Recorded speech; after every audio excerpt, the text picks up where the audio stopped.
I was digging through some old computer magazines the other day from around 1987, Oh, yeah. and it is just wild how we used to define futuristic back then. I can imagine. A lot of like neon grids and shiny chrome robots. Exactly. But in gaming, if a game said it was 3D, it usually meant, a black background with some green wireframe lines. Right, the Battlezone era. Yeah, your brain was basically doing half the rendering work. You had to pretend those triangles were spaceships. Totally. But then I hit this review that it stopped me cold. It was for a game from 1987 that looked like it fell out of a time machine from, I don't know, mid-90s. Okay. No wireframes. It was solid.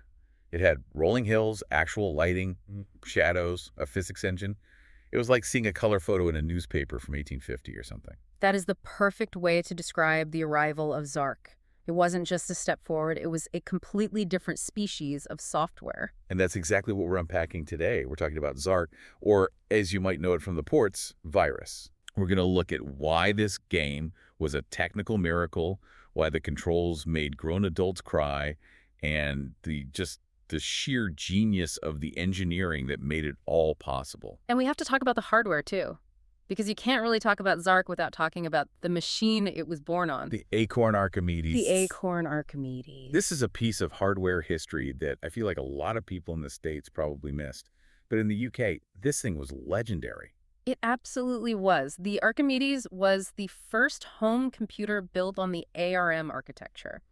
And if that sounds familiar to you... It should. It should, yeah. It's because ARM chips are powering pretty much every smartphone on the planet right now. This computer was like the great-grandfather of the iPhone in your pocket. So this machine was a beast. An absolute beast for 1987. And Acorn needed a way to show it off. They needed a killer app that would make people look at their Commodore 64s and just weep. So they called David Braben. Who was already gaming royalty at this point because Elite, right. Exactly. Braben is a legend. And he created Zarch specifically to show off. It was a flex. The whole point was to say, look at this processing power. So let's set the scene visually. You boot this thing up. What are you seeing that just blew everyone's mind? Okay, so you're seeing a landscape, but not a flat scrolling background. You're seeing this checkerboard grid of like green and brown that actually undulates.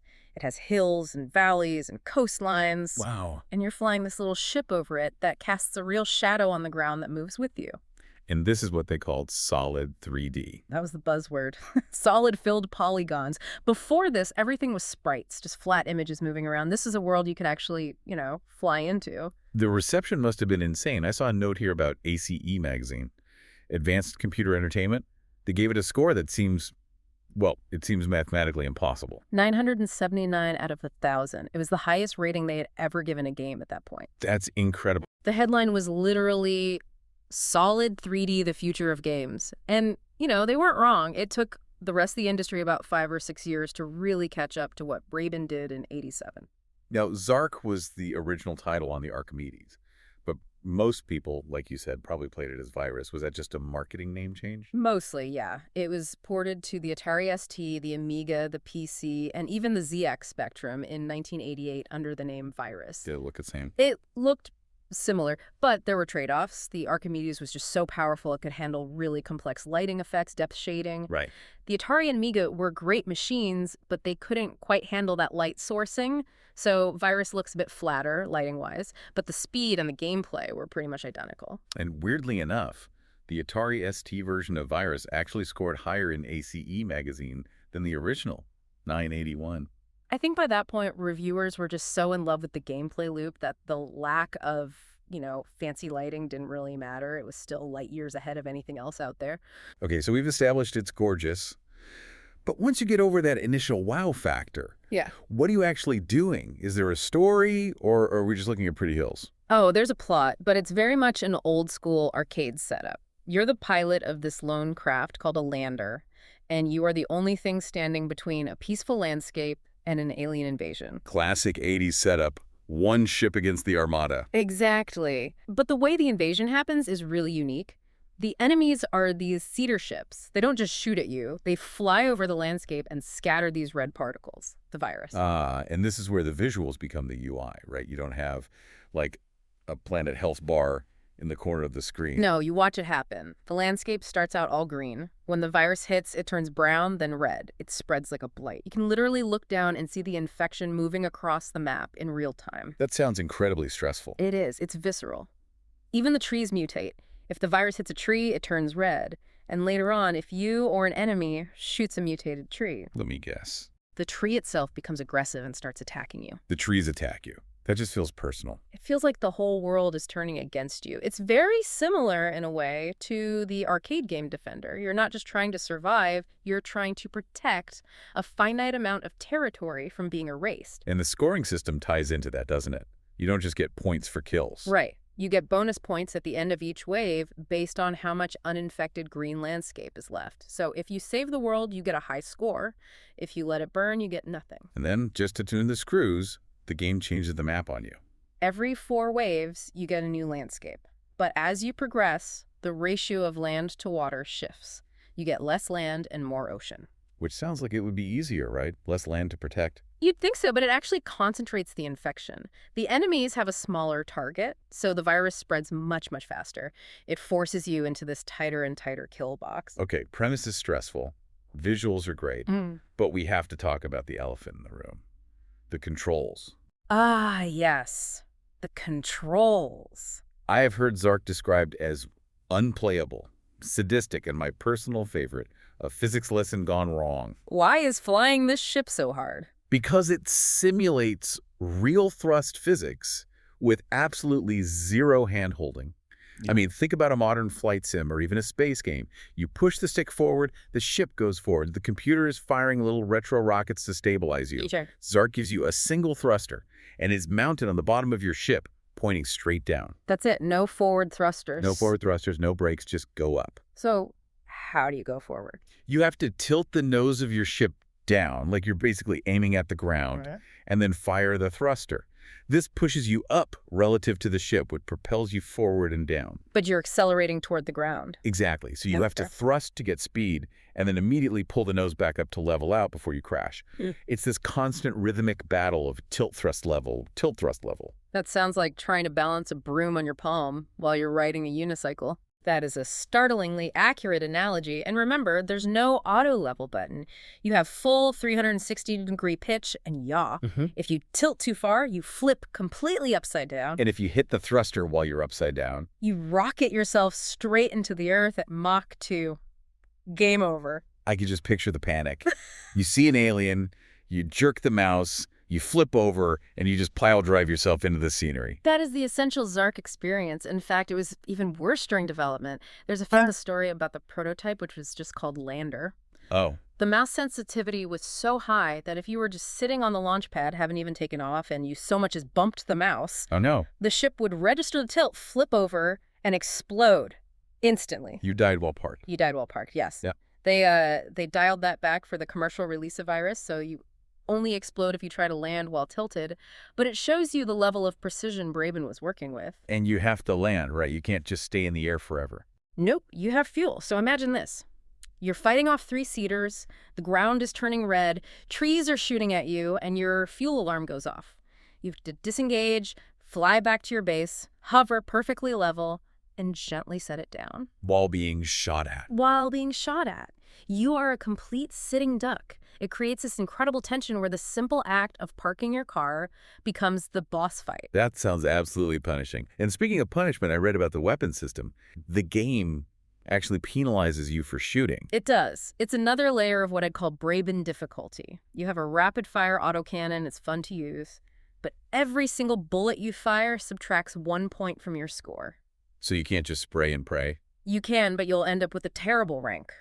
It is mathematically possible to finish a game of Zarch with a negative score. That is just humiliating. And the game rubs it in. If you finish with a bad score, the high score table doesn't just say game over. It displays a message saying that slugs and dried up bits of lichen have been known to achieve better scores than you. Wow. That is peak 1980s British developer snark. I love it. It really is. It frames the whole game not as a power fantasy, but as like a test of competence. Yeah. The game thinks it's better than you, and it wants you to prove it wrong. So we have gravity fighting us, the score fighting us. Let's talk about the actual enemies. What else is out there besides the seeders? Well, once you get good at flying, the game throws the bomber at you. This is a high-altitude aircraft that just moves incredibly fast across the top of the map, dropping massive amounts of virus. And why is that one so hard to deal with? It's a geometry problem caused by the physics. To catch a fast enemy, you have to fly fast. To fly fast, you have to tilt your nose down. But your guns are on the nose. Exactly. You can't fly fast and aim forward at the same time. If you're chasing the bomber at high speed, your guns are pointed at the ground. You have to do this sort of swoop maneuver where you gain speed, dive under it, and then pull up violently to take a shot as you drift past. That sounds like it requires a PhD in orbital mechanics. It separates the casual players from the masters, for sure. Okay, on the flip side of the scary bomber, there's something weird in the water. Tell me about the fish. Ah, the fish, yes. This is a classic Easter egg. In some levels, and some superfans swear it's in every level if you look hard enough, there is a fish-like enemy just swimming around in the ocean. Does it attack you? No, it doesn't shoot. It doesn't even appear on your radar. It just swims. But if you manage to find it and shoot it, it explodes and releases a cloud of virus particles. Wait, so killing it is bad. It spreads the infection. It spreads the infection, yes, but it also gives you a massive point bonus. So it's this weird risk-reward secret. Do you want the points bad enough to pollute your own map? That is so strange. It just feels like the developer put it in there purely to mess with people. I think that's a very safe assumption. You mentioned the radar. That seems pretty critical since you can't see the whole island at once. Oh, it's essential. You have a little scanner in the top left showing red and green areas. But Braben, being Braben, he didn't just make it a UI element. The radar data is provided by physical scanning towers located on the landscape. Let me guess. They're destructible. Completely. If you accidentally shoot a radar tower, or an alien destroys it, that whole sector of your radar screen just goes black. You're flying blind in that area. It feels like every single mechanic, the fuel, the ammo, the radar, is designed to say, be careful, or you will break something. Exactly. It simulates the fragility of your machine. You aren't driving a tank, you're piloting a delicate instrument. I want to shift gears and look under the hood again. We talked about how advanced this was from 1987. How long did it take David Braben to write this thing? This is the part that makes other programmers want to quit their jobs.